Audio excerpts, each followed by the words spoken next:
My name is Anna, and here I am at the Eternal Search for Wellness and the fifth video. Older generations put a lot of concern on privacy, as we all should. We live in a very unsafe day and age. And I have been told by a few of older people that maybe I shouldn't be telling my stories and my experiences that are personal and private, and maybe that my mental illness shouldn't be advertised and I should keep it to myself. I understand that this comes out of concern, but I don't agree. Not in this case. I shouldn't be ashamed of my mental illness. I have it. That's just the way it goes. I wish I didn't, but I do. So if my stories help one person, I'm going to tell them, and I'm going to share them. More personal, more private, I'm going to keep going. There's so many things online about mental illness, but clearly it's not enough. And clearly it's still not making much of a difference. I still experience prejudice about it all the time. I know so many stories of so many people with mental illnesses, depression, anxieties, you name it, that are dealt with differently in their day-to-day lives. They're just treated differently. I've been treated differently because of it. I wanted to share a story that happened to me in September 2016, just last year. I'm 26 and I started a new course here in Denmark, the happiest country on the world. And on the first day, I decided to tell my teachers that I have agoraphobia and extreme anxiety, PTSD, etc. And once in a while, I would be late a little bit, or I might have to miss a class or two once in a while, because it becomes extremely difficult for me sometimes to cope and to leave the house. And the medication and everything, sometimes we have a very bad day. It happens. It's like having the flu one day, and you can't. You have to call in sick. So I thought that I should share this with them because I don't wanted them thinking that I was lazy, that I was out, drinking and didn't care about school or something, because I did care. I cared so much that besides crippling anxiety, I'm still putting the effort to go, and I still want to go. They took it upon themselves to call me after 20-something days, a month, to come into this classroom, and do this kind of oral exam where I had to fight for my place because they were going to decide if they're going to expel me or not. I found it very strange because I was there every day without being late. I did everything that they wanted from me and more, and still I got called for this. And there was no other reason than my mental illness, and I knew it. I knew it the moment I got into that classroom. I had one of the teachers draw a diagram of my mental illness, and describe it to me and explain it to me and the mental illness. I had the teacher tell me that I shouldn't be in this country. Maybe I should go back to my country. I shouldn't be in this school or any other school. That they couldn't care less about my problems.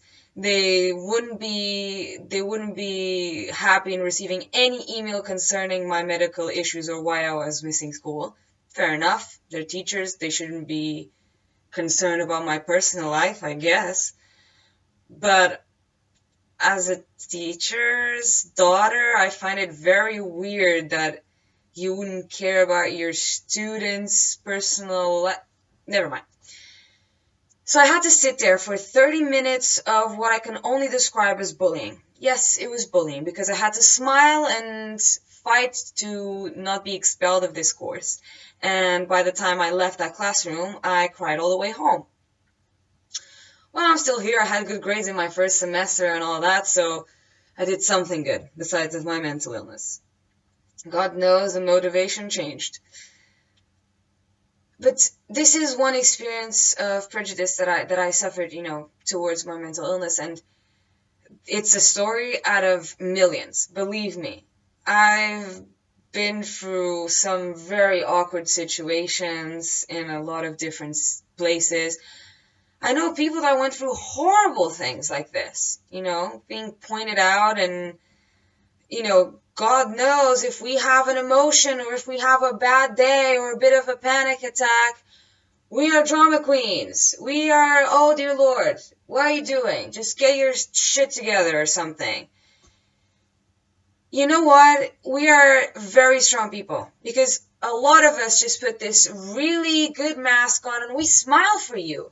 We make sure that you think that everything is just peachy, so we don't bother you. Because, no one likes a drag or a drama queen. Because if it doesn't influence your life, if it's not you, why would you care? Yeah, that's the way it goes. But you know what?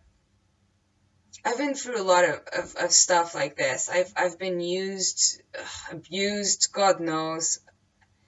The amount of people that pretended or were my friends and then suddenly weren't. The amount of people that stabbed me in the back, that have treated me badly. People in banks throwing cards in my face, telling me to go back to my own country. The list goes on and on. And you know what? I still have it in my heart to love everyone.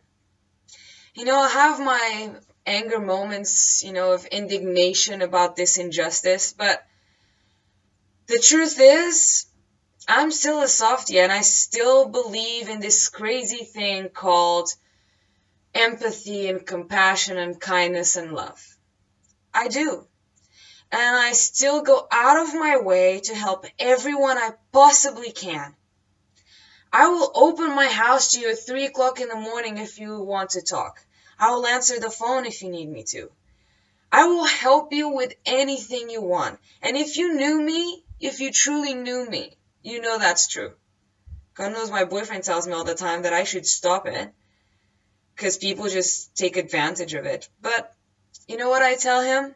When I go to bed, I have a clear conscience, because I did what's right.